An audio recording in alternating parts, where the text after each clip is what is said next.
Hi, folks. I wanted to encourage you to check out our new website at helenaagra.com. This updated website is your source for things like the FieldLink newsletter, product information, labels, SDS, and much more. New this season is our new customer portal where you can access your bills, check out invoices, and pay your bill online. Check out this new look at helenaagra.com. Do you know what pests might be a problem for your crop this season? On this episode of FieldLink, we catch up with 4 agronomy experts from California, Mississippi, Wisconsin, and North Carolina to pass on some tips of what insects, diseases, weeds, and other pests might be an issue for your farm this season. Don't miss out on some of their tips to help you avoid some of these potential issues. Plus, Jody Lawrence joins us to discuss the recent USDA Crop Planting Intentions Report and how this survey might impact commodity prices this season. Stay tuned for this episode of FieldLink.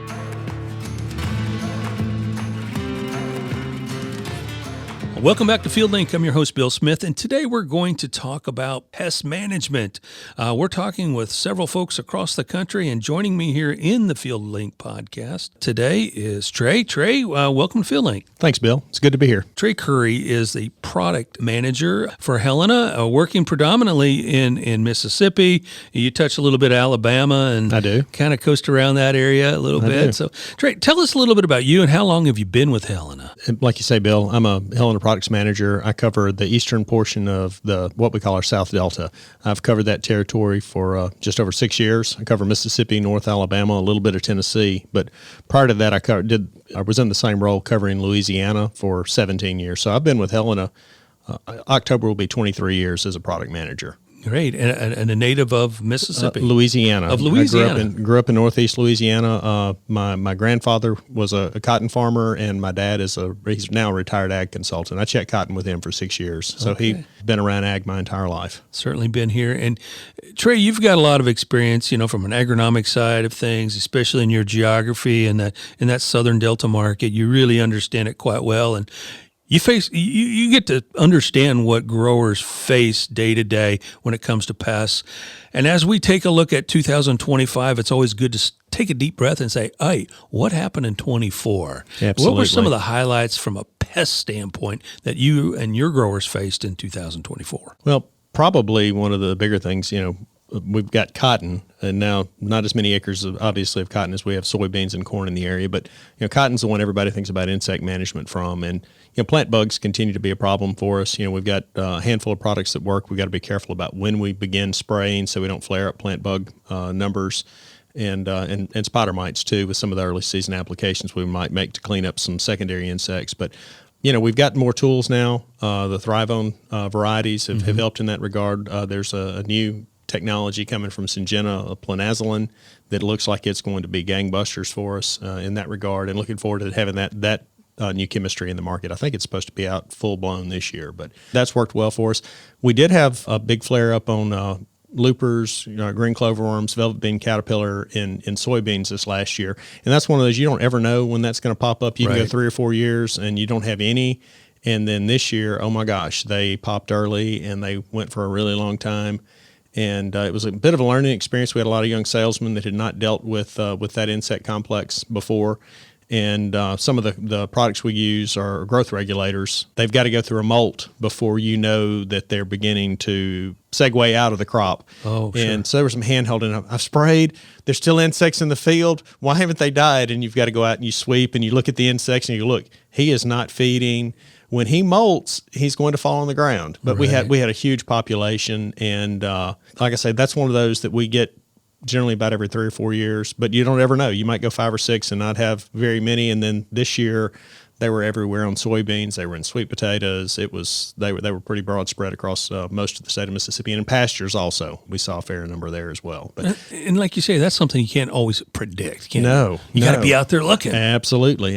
Spend a lot of time in the field. The guys are out sweeping soybeans or using drop claws. You got a couple different ways you can assess that population. So they're out there, looking pretty closely. But I mean, they'll start checking those fields pretty much from emergence. Looking for a lot of your leaf and stem feeders, three-cornered alfalfa hoppers, bean leaf beetles, grape calaspis, those kind of things on the soybeans out there looking. And your seed treatments help to a degree up to a certain point, but then you hit a point where you're having to monitor stand counts, amount of leaf damage that's occurred, and make that decision as to whether or not that's an economic population to go in and make an application of an insecticide. Yeah, certainly something to be very involved with. You got to be in the field, got to be checking, working with your Helena reps, exploring some of the agri-intelligence opportunities out there to be sure that boots are on the ground out in the field checking things out. Absolutely. Yeah. Absolutely. So as we kind of forward think, hey, Mother Nature, we've wrapped 24 up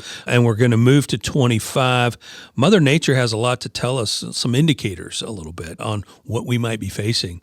As we think about 25 here, what are some of the key indicators that you picked up that could potentially be a pest problem for y'all this year? We're blessed in the state of Mississippi. Our extension service, they've got a really good entomology team, and all those guys work really closely together. They're very integrated, and they'll begin doing roadside surveys when the crimson clover starts blooming. They're out, they're sweeping, and they're looking at insect pressure, because that's a lot of cases where your insects begin to build is on those roadsides, on those flowering plants.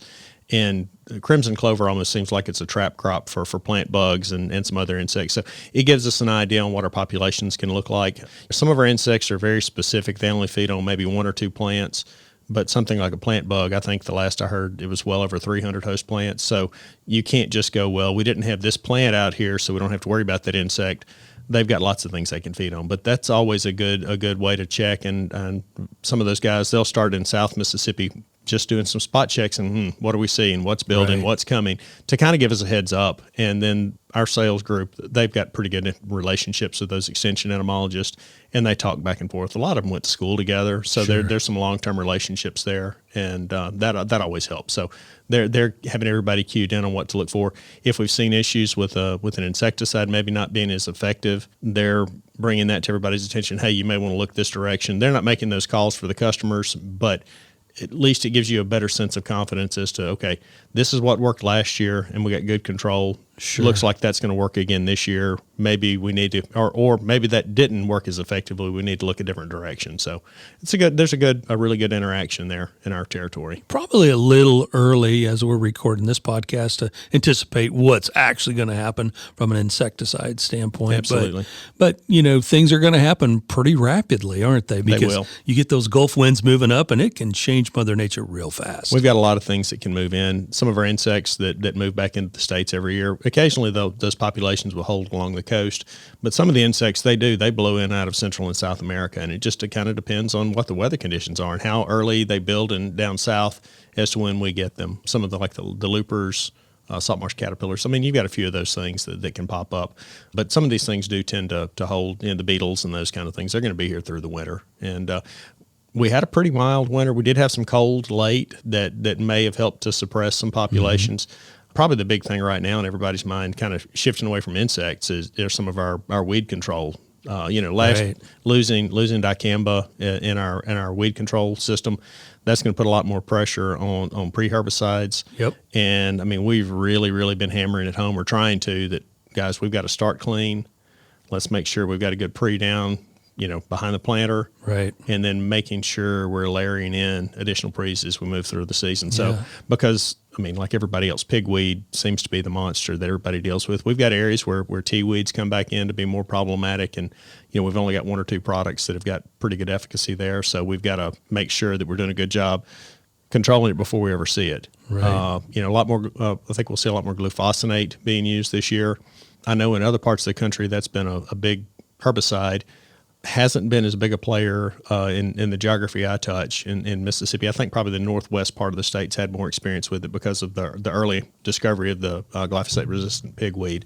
But overall, we're having to get our hands around that and get a better feel for it to make sure that we're on time, because it's one of those that you can get controlled, but it's not. You don't have as much flexibility on the size of the weed as we had with Roundup or glyphosate when weeds could be killed with it, right? Or what we could do with 2 shots of dicamba. So it's just a different game. I think that's a good point. Different game, especially for some of the producers and some of the folks really that are in the industry, maybe for 5-10 years or less, you and I have been around a little while, and we've seen some of these things evolve. And Absolutely. we're kind of going back to some older chemistry. For sure. Reintroducing, hey, guys, it's not the one-shot done deal like we become accustomed You to. got to put it in the dirt, and it makes a big difference. I mean, coverage is really critical with that, having the right products in there to help hold those pre-herbicides, catching a timely rain to get activation. There's a lot involved with it, a lot involved. Definitely, as we talk about pre's,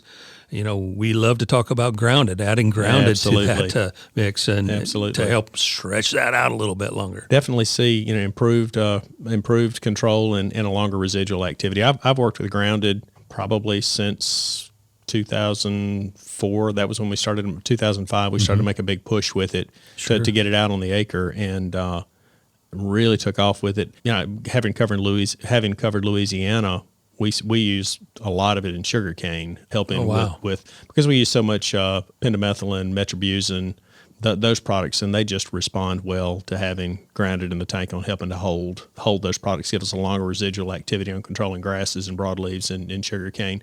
Saw it in rice where we were pairing it with Command, that we saw less bleaching where we had overlaps in the pattern. So holding that band, we're not leaching or moving the Command as far down into the root zone, so we were able to grow through it more quickly. So it helped on rice. Similar things on sweet potatoes. So that's a product that fits pretty much on every acre in probably multiple applications to help with those pre-emerge herbicides. Sure. Definitely something growers really should consider this year as you're preparing your overall agronomic plan for pre-herbicides. Trey, you and I had the chance to talk a little bit earlier before the podcast. We talk about what are some of the biggest challenges out there. And when I think about a big pest, I think most listeners aren't even going to dream of this one. But one of the biggest pests you faced last year was deer. The deer are a major pest for us in Mississippi and in Alabama, really across most of the country. Any place that you've got WRP or CRP, or you've got a wildlife management area, you've got a source for those deer to grow, and then they're hungry. And newly emerged cotton, newly emerged soybeans, that is an open buffet for a deer. And they're coming into those fields. And we've tried a number of different products through the years with limited success, different things that hot sauce or animal blood, lots of different things. And sometimes they work, sometimes they don't. And over a period of a year or two, it seems like they lose efficacy. And I guess it was 3 years ago, I was contacted about a new product that we had as a deer repellent. And I'm like, oh my goodness, what have we got this time? Here we go. Yeah. What do we have this time?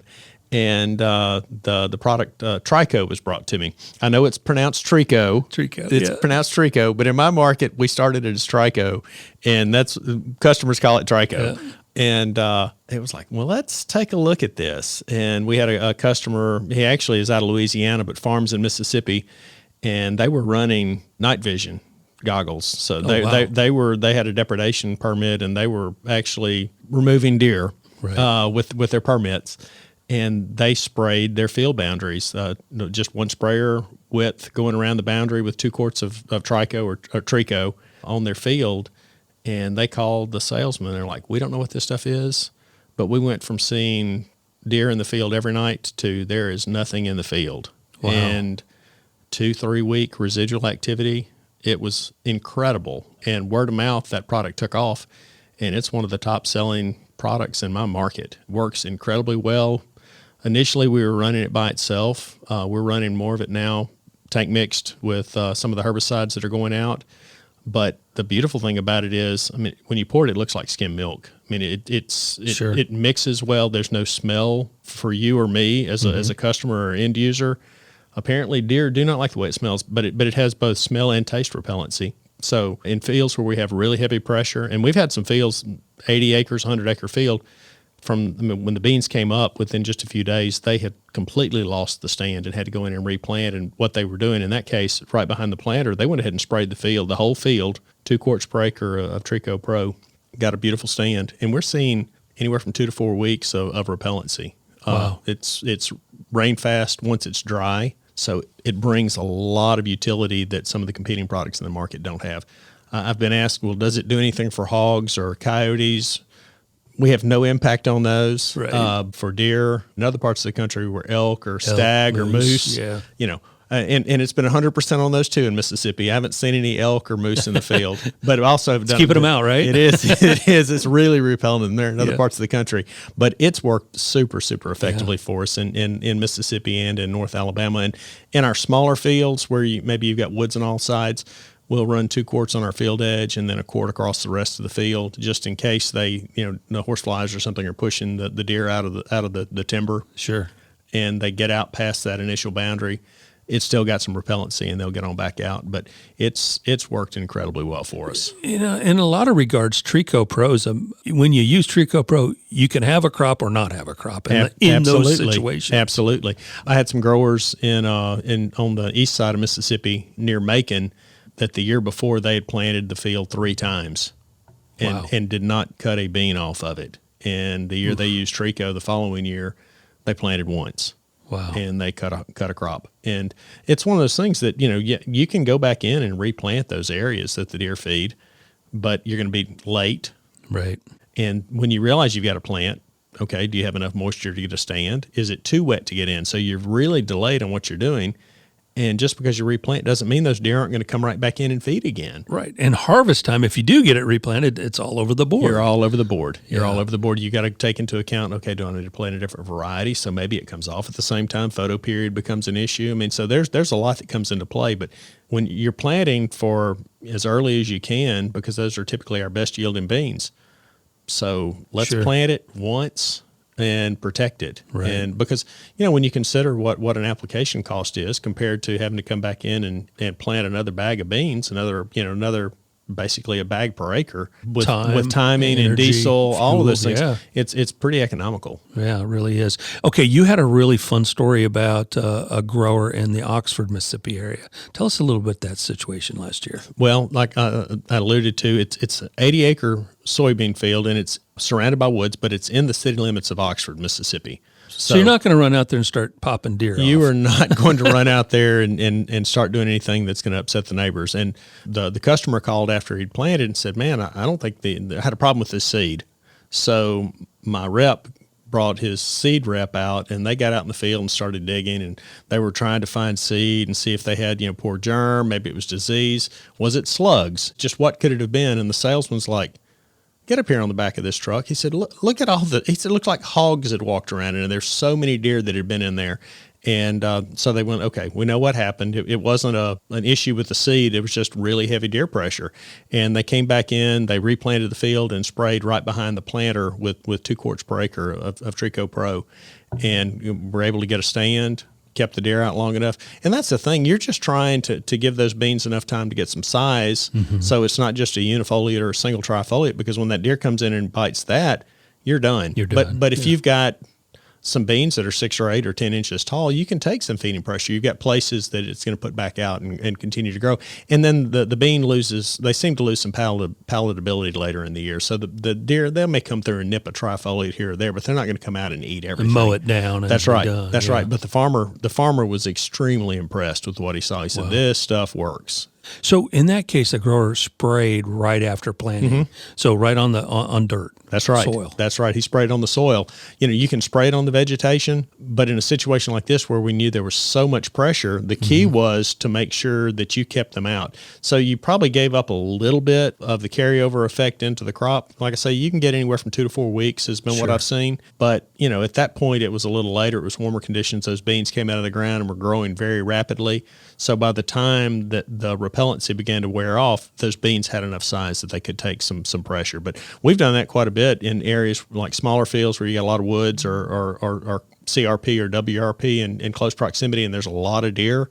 We'll just go ahead and go, we're going to spray the ground. That way we don't have to try and time it and maybe lose some of our stand. Wow. Excellent. Yeah. Well, definitely a big pest that we all face across the U.S. I mean, deer is just really, really tough everywhere, and now we've got a product, and you've got real hands-on experience with it in your market. And it works in your wife's flower bed on the shrubs and azaleas and the annuals that she's got you out there planting. It works on those things too. So it's one of those, it fits not just on row crops, but in more of an urban setting also. Absolutely. We've seen success with Trico Pro across the nation in the forestry products, as you mentioned, also the urban market, nurseries, landscape, so forth. So, and for corn and soybean growers, cotton growers out there, Absolutely. boy, you a good might fit. want to be talking to your rep about Trico Pro. Absolutely. Trey Curry, want to thank you for joining us here on this episode of FieldLink as we get ready to anticipate some of those pests that we might face in 2025. Thanks, Bill. I appreciate the time. You bet. Good to get to visit. And welcome back to FieldLink. I'm your host, Bill Smith, and joining us from the West Coast is Paul Crout. He's an agri-intelligence agronomist covering the western half of the United States. Paul, welcome back to FieldLink. Thank you, Bill. As always, it's a pleasure to be chatting with you from California. And yeah, got a lot to talk about today. We do. We've got a lot of things. Today we're talking about pests, and some of your colleagues are joining us on this podcast.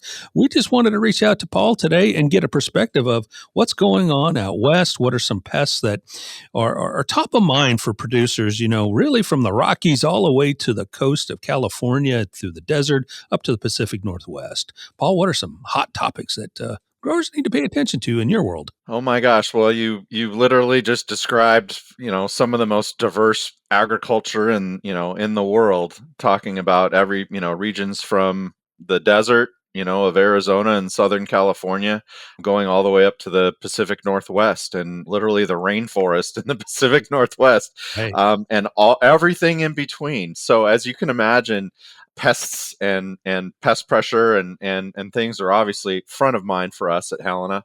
And I have certainly the pleasure to be able to travel to all of those different regions. I was just in Eastern Washington through Oregon last week, and the desert area prior to that, and now I'm sitting home on the central coast of California. And as you can imagine, it's springtime. We're coming into April, and things are moving. The trees are coming out of dormancy. We've got bloom in California, wine grapes and grapes in general. We have bud break all up and down from Central Valley of California to the coast of California, all the way up into Oregon. Things are starting to push, and with that comes obviously pest pressure. We got all these nice tender shoots and leaves coming out, and insects and disease are going to be all over them. So really starting down south, I would say down in the desert area. So, everywhere from central Arizona down to Yuma, the vegetable season is pretty much packed up. And so they're getting ready for their summer crops, which is going to be cotton, corn, alfalfa, things of that nature. My colleagues down there have had up till now, they've had a really light disease pressure year. Unfortunately, the desert area has been under a drought scenario for months now. I was down in Yuma, and they hadn't gotten a really much precipitation since almost November.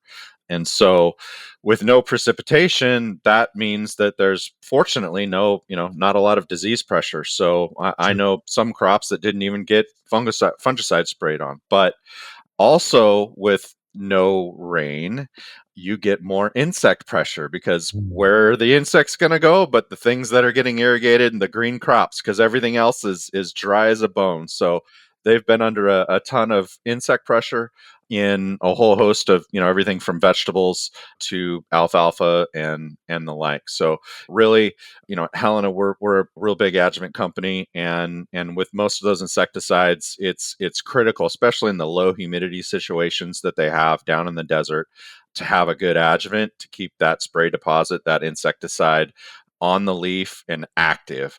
So our team's using kinetic and dynamic on a pretty regular basis. Both of those adjuvants are top tier. I was actually talking to one of the University of Arizona researchers down there, and he couldn't say enough about dynamic. It goes into all of his research studies for insecticide trials. So I mean, that's what else can you say when when yeah, it is. So it was really, really good to hear. So insect pressure in the desert is really high, and that'll be something we'll be focused on as the season continues, as the vegetable season down there wraps up, and we move into the summer season.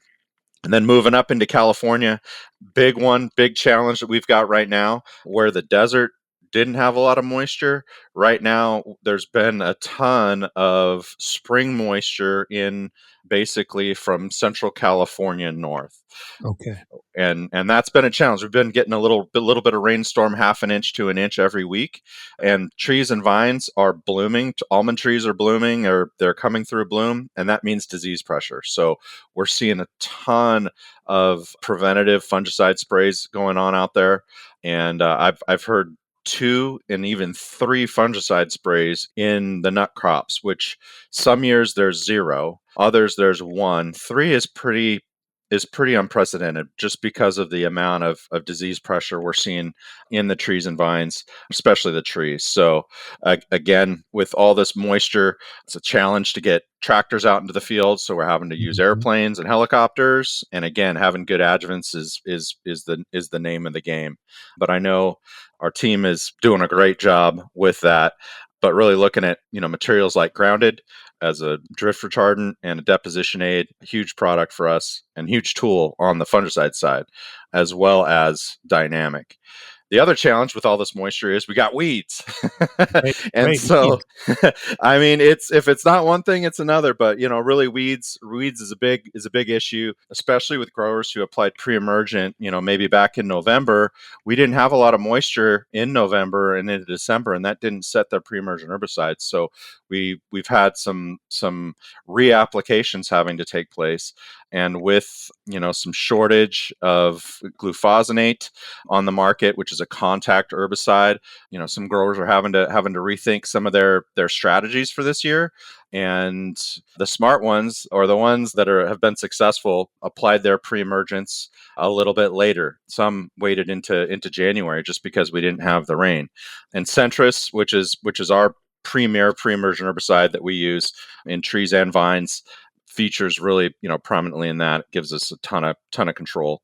The combination of Centris plus Grounded is one of the best combos in trees and vines that we're seeing right now out there. So yeah, that's it for California, I think. So other than in where I get to live in the central coast of California, we've obviously got strawberries in the ground and vegetables still, and we'll be doing the berries and the veggie market. That's just starting. When the desert finishes, the coast starts. Right. And I know for sure we're seeing a ton of disease out there as well, and as well as insect pressure. And one big product that we've been using last year, and we're going to be using this year on the insect side in veggies and berries, is one of our newest products that we've brought to market, which is EcoWorks EC.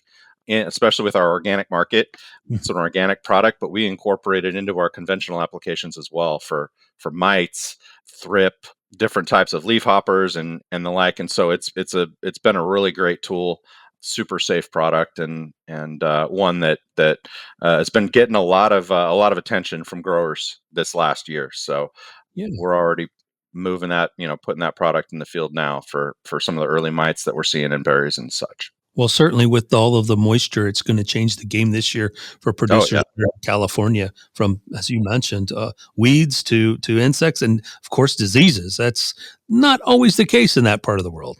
No, we're, sometimes I always say, and everybody says it's kind of a joke, but farming is an outdoor sport, and really we're at the mercy of Mother Nature, and that's what makes, I think, agriculture so much fun. Is just no year is the same, no week is the same practically.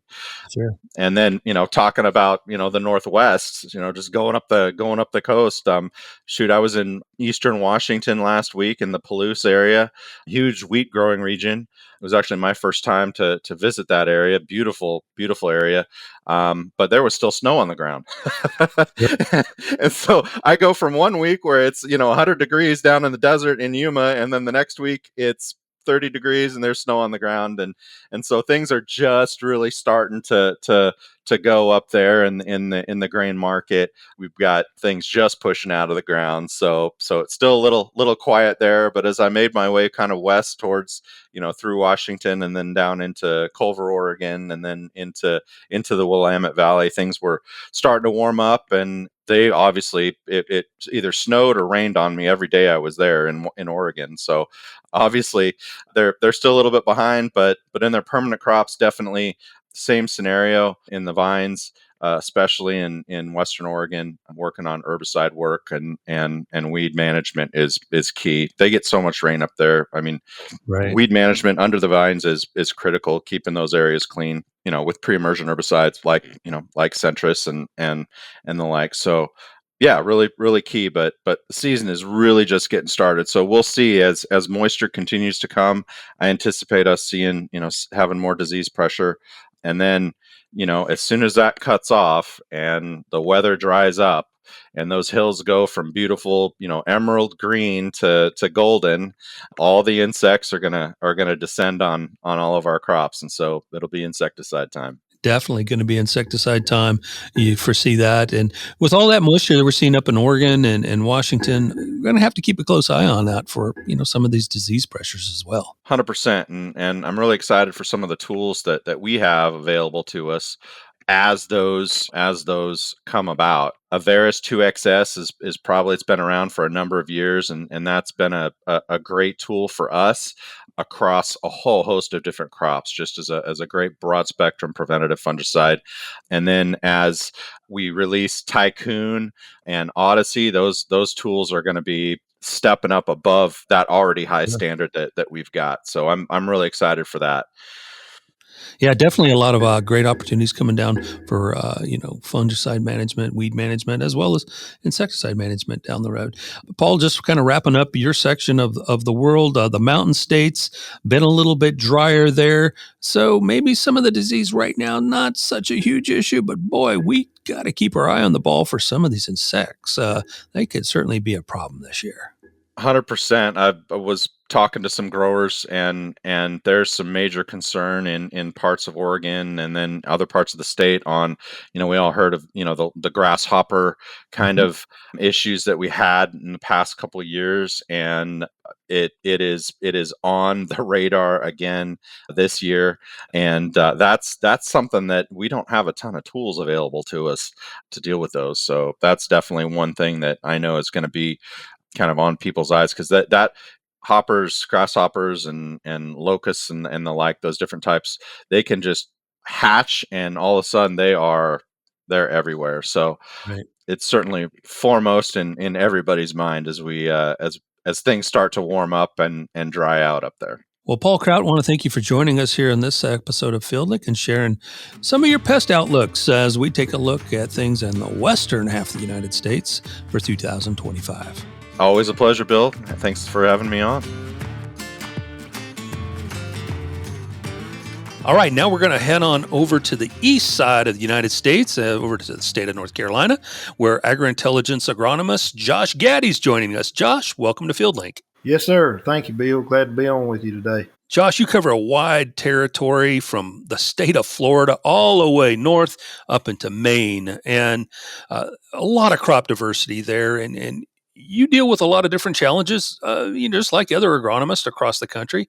What are some things that are top of mind for you this year as we get ready, and in some cases you're already planting for 2025? Yeah, you're right, Bill. We're running hard right now. We've got a lot of corn going in the south. In fact, my understanding is acres are going to be significantly up on corn in the lower southeast. So that could be a big factor for us, as we get into the season. And we always worry about southern rust coming up from the south on corn in the southeast, but that's probably going to be even more of an issue now with the acres being up this year. And from the weather forecasts and all that I've seen, as far as long-term forecasts, they're predicting us to have a wetter than normal July, August, and September. So that could bring in even more disease pressure or favorable conditions for disease. Yeah, definitely. So, Josh, let's pull back here a little bit and talk about southern rust. As you mentioned, corn acres are going to be up. The planting intentions report came out. We're looking at around 94, 95 million acres this year. So we're going to see some of those acres that are traditionally been in cotton or even soybeans, especially in the southeast, probably transition to corn. Tell us a little bit about southern rust. What does it look? What does it do? What does it look like? And what are some of the favorable environments for southern rust? Yeah, it's one of those diseases that it has to move up from the south every year. Every winter is killed back down, I guess, into Central America or whatever. But it can come up on a storm or a storm system or something moving north, and typically is how it's brought up here. But it's one of the most detrimental diseases we get on corn as far as having the most significant yield impact. And so it's one of them things, if you've got it or it's in the area and you don't treat, it can be pretty devastating. So it's one that it's not one of these that maybe just dings you 5 bushels. It can cut your yield really significantly. I mean, could be 20, 30 bushels or more. So it's very much one we watch and we keep an eye on. And I just think with the acres being up, and if we get conducive weather for it, it could be one that we need to watch out for in 25. And obviously, with a little more moisture in the area as potentially predicted here in the southeast and the east coast for that matter, that could really flare up this disease, couldn't it, for 2025? Yes, sir, for sure. Josh, what are some recommendations for producers to monitor and maybe even potentially treat with a fungicide with this product for this disease? Excuse me. Yeah, I think hearing of rust in the area, you probably, and your corn has decent yield potential, it's probably going to be a situation where it's definitely going to be advisable to treat with a fungicide. And typically, I think your more premium fungicides typically are going to give you longer levels of control than your more economical ones. So depending on when it hits in the season will determine what product may be best. But if it hits fairly early, you're going to probably want to go with a more premium product that'll last longer into the year. And if it's later in the season, you might can get by with something a little more economical. But that's the kind of stuff I'd be looking at. Yeah, and Josh, for growers, let's say we say the Southeast and South Carolina, Georgia, that area, could they potentially be looking at 2 hits of fungicides if it does show up early enough? You could. It would have to show up really early, probably, to justify that. But yeah, I mean, if it showed up early enough, it could be warranted. I'm not going to say it wouldn't, but Sure. Typically one fungicide will get us through, I think, most years when it hits, but just all depends on when it comes in. Yeah, good news there for sure. And I would assume we'd want to have a premium adjuvant to go along with that. For sure. Yeah, do all we can to maximize coverage and get good deposition down into the canopy. All those kind of things would be important. Yeah, definitely an opportunity. If you're going to invest into the fungicide, just a little bit more can really stretch out that efficacy, can it? Yes, sir. Yes, sir. No doubt. Josh, you talked about the weather and predictions. Again, it's a little early. We don't know what it's going to really, really do, but kind of looking ahead, a little heavier moisture on the East Coast than normal, probably some humidity. That's going to open up the door for a lot of fungus, isn't it? Across the whole East Coast, potentially. Yeah, I mean, really, almost irregardless of the crop we're talking about, if we get into a wetter pattern, with the hot, humid conditions we have in July and August and all, we grow a lot of specialty crops, vegetables, sod, variety of things over here. And it really wouldn't matter what you're talking about. It's probably going to be a environment that's pretty conducive to disease development if that weather pattern comes to fruition. And some of those diseases could start in as early as, late April, May, correct? Yes, sir. Yes, sir. It sure could. So one of the best ways to manage that is working with your agri-intelligence team at Helena. Is that correct? Yes, sir. Yeah, we've got a lot of our locations have agri-intelligence technicians that do a lot of field scouting and that kind of thing that can help go out and check fields for disease and, look for where we're seeing more pressure and that kind of thing and alert growers. So certainly we can definitely help growers in that area. Yeah, definitely something for producers on the East Coast to be paying attention to. Sounds like fungus and disease could be something to really keep our eye on for 2025. Yes, sir, for sure. And a lot hinges on the weather, but just from what we know today, it's something to be aware of and to keep our eyes open for. And some of this may not ever develop, but it's certainly something that we need to be ready for if it does. Josh, we've talked to other agronomists across the country, and they all kind of be hinting to the fact that, with the legal transitions of dicamba and some of the management things in place there, that's going to impact a lot of growers, especially cotton producers. How are you or your team kind of positioned to help growers in that area and, I guess, give them a little advice this year? Yeah, that's going to be a big deal for us, especially in the Southeast, with the loss of dicamba. And, I think the thing we're encouraging growers to do is have a really solid pre-emergent herbicide program that tries to prevent these weeds from ever coming up and getting established, and then follow that up with ultra timely post-emergence applications. And, depending on your area, the products you use could vary a little bit, but the main thing is to have a good pre-program in place and then be super timely when you're coming back over the top. And, I think we've got the tools we need to successfully grow a crop even without dicamba. It's just going to require us to be a little bit more, pay attention to detail and be maybe a little more timely than we have always in the past.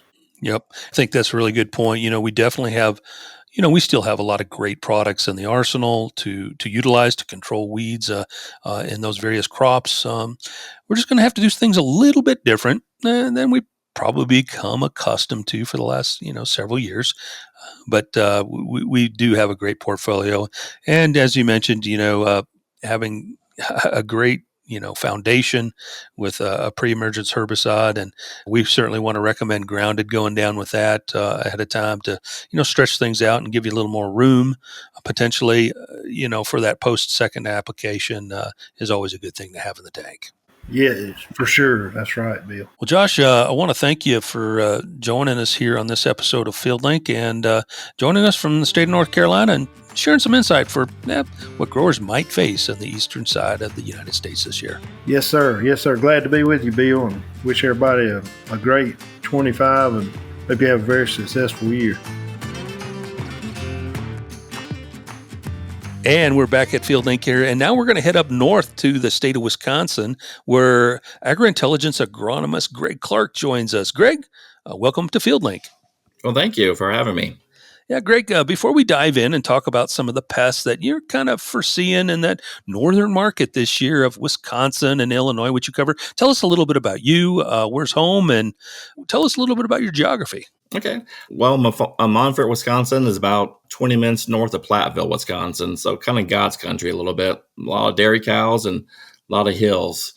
The territory that I cover is basically all Wisconsin. And then I travel all the way down to northern Illinois, kind of close to Peoria, and north from there. So I have a pretty good territory that, covers a lot of diversity within the states there. Well, Greg, as we were kind of preparing for this call, we talked a little bit about, some of the weather you guys had in Wisconsin and northern Illinois this year. Why don't you, size it up for our audience? How did that weather turn out this year? Well, kind of both in Wisconsin and Illinois had kind of similar weather. We started out kind of with a hard frost a little bit, and then got a very little snow, and then it stayed cold throughout the winter there. We had a couple snowstorms here and there, but in terms of insulation for snow for pests like insects, wasn't really there. So we had a good freeze that went down. You kind of look at some of the data from like climate data and so forth. We looked at in Illinois there, you have maybe 5 days that really had a negative effect on insects there. They had maybe some mortality. And then you kind of went a little more north and to the Montfort area, and a little more north in Wisconsin, you have about 12 days of good temperatures that did have some effect on insect survivability for 2025. Yeah. So With that kind of weather variability, it sounds like it kind of created a potentially a good environment for some of those bugs to survive, some of those insects to survive for this year. And what are some key insects that you're kind of predicting that growers might want to keep a good eye out on? Well, kind of a couple ones that it all depends because, last fall we kind of experienced a little drought. So we had a lot of cracks in the ground and so forth. Corn rootworm, both the northern and western. When they lay their eggs, they usually go down to 4 to 6 inches in the soil there. But when we had cracks in the soil there in fields, they went a lot deeper. So a lot of the data we have that could increase mortality for insects just wasn't there. So the survivability for like corn rootworms, both western and northern, probably didn't reach the 50 percentile mark there for mortality. So we're kind of maybe looking at that 20, maybe to the high 35%. It all depends if they went down deeper than we're kind of expected. And I think that probably happened there with the drought and the cracking in the grounds and so forth. Yeah, that's going to be a pretty important factor for some of those guys that you do have a lot of acres really in that northern market that go corn on corn sometimes. So those are particular growers that need to pay attention, correct? Correct. A lot of times, growers kind of rely on the cry proteins, the BT corn and so forth. And we still kind of recommend using an insecticide and so forth with it there. And last year there was, driving around the countryside, you saw a lot of fields laying down there, especially from a windstorm. And you go in the fields, you dig up some roots there. There was a lot of pruning going on. So this year, be kind of cautious on, make sure you have the right BT traits, make sure you didn't have any kind of failures with last year's hybrids and so forth. But the main thing is around that springtime when lightning bugs start to come out and cottonwood trees start to blow the cotton seeds everywhere. That's a time where, rootworms will start to hatch out. So after that, you need to really, pay attention to scouting. 2 weeks after that, start digging the roots up and kind of looking at it to see if you have any failure problems with your hybrids. Well, definitely some good tips there for those corn producers. And, corn rootworm are going to be an issue, but there could be some other insects as well, correct? We haven't seen soybean aphids for a while. So last year was the first year, probably a good 4 years I had seen them. Going through some soybean fields and soybean aphids were there. I know that out in Minnesota and the Dakotas, they had a pretty good threshold of soybean aphids in their soybean crops there, but we still have some, but not a true threshold that will cause injury or yield loss there. But when you're looking at soybean aphids there, they can survive negative 25 to negative 35 degrees temperatures. And we just didn't hit that. I mean, they overwinter in buckthorn and the buds, and we just didn't hit those temperatures for several days to kill them off there. So their population could, explode maybe next year or this year, depending if, moisture was there, because moisture, dehydration, also plays a big component to some of these insects over winter. So not only does temperature play a big component to it, but moisture also has a big component to it too. Yeah, definitely a lot of factors. And those kind of factors, those leading indicators can often be pretty good predictors what could come in, come in this spring and throughout the summer of 25 into this crop year. So it's good to step back in time once in a while to kind of evaluate how the season went. And it's a pretty good leader for, what could be coming ahead. Let's shift gears a little bit, Greg. We talked a little bit about Mother Nature and some of the moisture, and we've been experiencing a lot of moisture in certain parts of the South here in the last few weeks. That could raise some attention to some diseases. And you mentioned this earlier as we were preparing. The wind blows a lot of times, and it can blow some of those diseases and spores north. What are some things growers in the Midwest and upper Midwest need to be looking for? Yeah, if the high survival rate for like let's say common rust or southern rust, if it survives, it doesn't survive in Wisconsin or Illinois. There, it's got to be more of a southern pest. But if they survive down the southern regions and it kind of hit the Gulf Stream and the weather blows up, and the wind blows in the right direction, that could be a problem with rust there, especially if you have the moisture component of there and the temperature of it. The one I'm kind of probably more worry about is like tar spot. Last year, a lot of growers opt not to spray a fungicide a little late in their season there. And then because the disease wasn't there, And then all of a sudden, within a couple of weeks, boom, it kind of exploded. And a lot of tar spot was found out on different fields there, and probably had a good, 10 to 15% decrease in yield there. So right now, tar spot for Illinois and Wisconsin is considered an epidemic pathogen. That means overwinters nicely in Wisconsin and Illinois. And that's one disease that, I'm kind of concerned about. If we have a normal year, has a lot of moisture, you have the right crop, you have the right host there, and the timing's perfect there, that could be one, disease that we need to kind of monitor a little closely for 2025. Yeah, definitely a good tip there. That darn tar spot can really eat up some yield, can't it? Yes, it very quickly too. Yeah. So some keys there, some key strategies for controlling tar spot as well as some of these other diseases. It's pretty straightforward. We've got to be out in the fields looking, don't we? Yep. But there's also 2 apps kind of put out by land grant universities that they're pretty nice. They're kind of pretty accurate, that you select a field, location, and then they'll look at weather patterns, moisture, all that kind of stuff for you.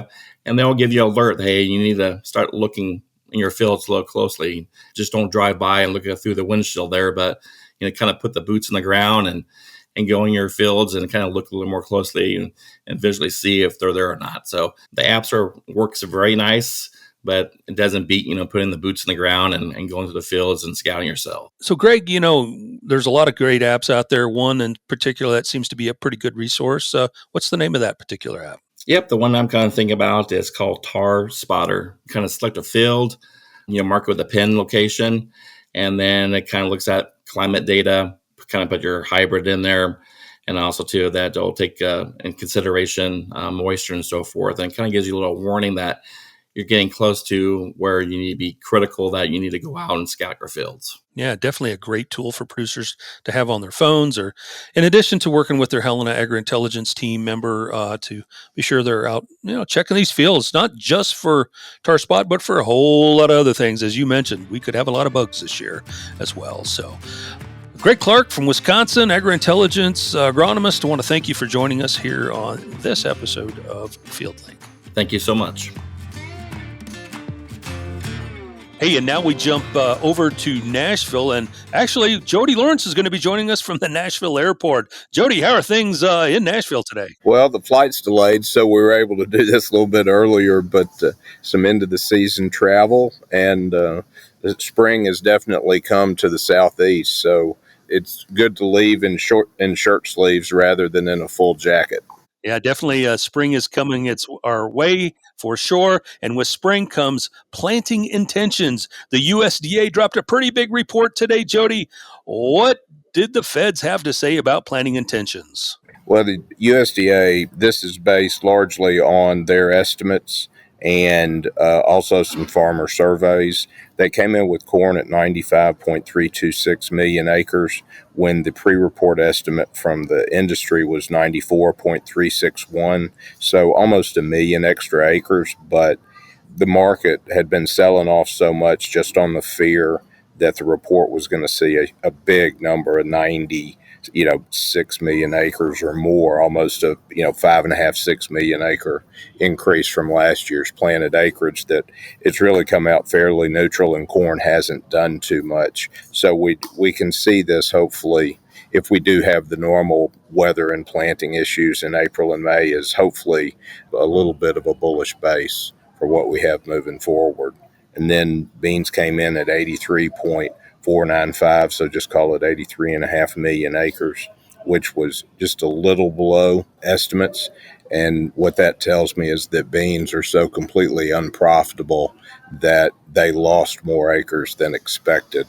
Not where we see corn getting the extra acres from beans dropping was in wheat, because the wheat acreage came in at 45.35, which is a full million acres below estimate. So by the time you add everything up, any decisions to not plant wheat or not plant beans, they did go into corn with pretty much across the board. We have a few less acres than last year, but those are coming out of cotton and some of the other the smaller acreage markets. Yeah, definitely a shift. It feels pretty neutral, though. We saw estimates anywhere from 93 to 96, as you mentioned, million on corn, and settling out there around that 94 mark. Seems like just kind of staying steady as we enter into this planting season. Yeah, I think you end up with a lot of it that you've got several factors. One of the bigger factors being just the cost of production in corn and everything has not changed too much since 2023. You think back 2 years ago when we saw this report, corn had a high 5 or a 6 in front of it, and we still couldn't entice this kind of acreage expansion, while beans were very much in the teens. So we're significantly off those prices, which I believe is driving the overall thought that if there's a profitable crop, that they were deciding to move to it. Because I think the corn estimate, the corn acres going up this year really comes down to the fact that corn yields have shown that bump to beat out, everything that they're competing against this year for acres. Because if you can add an extra 5 to 8 bushels per acre on corn that you just can't do on beans, then your profitability certainly works better on corn. Definitely. And, I think the bankers are going to drive a lot of those decisions, certainly here as we get ready for planting across most of the country. And quite frankly, planting's already happening in the South. So a lot of those decisions have been made. And as you survey growers, you talk to producers, for the most part, they'd much prefer to plant corn in a lot of cases. Absolutely, because I've never met a U.S. farmer who got into the business because they wanted to plant beans. So I think we see the corn holding up steady in today's acreage and in the 2025 intentions. And now it's just a matter of what the April and May weather looks like and how the tariffs, kind of fall out and everything that's coming up on Wednesday, April 2nd, and what we'll learn from the new trade policies and how the retaliatory tariffs come on. Yeah, that's a great point. Today we're recording this on the 31st of March. We just got the USDA report. However, the administration has a pretty big date coming forward here on April 2nd. A lot of tariff decisions will certainly be made, and that could certainly shake up the marketplace. Any early on predictions there, Jody? Yeah, the tariff decision is the ultimate wild card in all of this, because we just have no idea what President Trump has offered time and time again as short-term pain for long-term gain. So and how much he loves the U.S. farmers. So we're going to have to see if policy matches intent or at least rhetoric when we move ahead after Wednesday. All right, stay tuned. We've got a lot of news coming up here in the next really week to 2 weeks. A lot of things are going to be shaken across the entire commodity markets and really all of the global markets for that matter, as some of those tariff policies begin to come and play based on that deadline by President Trump. Jody, want to thank you for joining us on this episode of FieldLink. Travel safe across the country as you're traveling out of Nashville today. All right. Thank you, Bill. I appreciate it. And everybody, good luck with the early planting and getting everything prepared. Travel safe, Jody. Thanks. You too, Bill. Thanks for joining us on this episode of FieldLink. Be sure to contact your Helena representative to learn more about agri-intelligence and how these offerings can help you better manage your crop in 2025.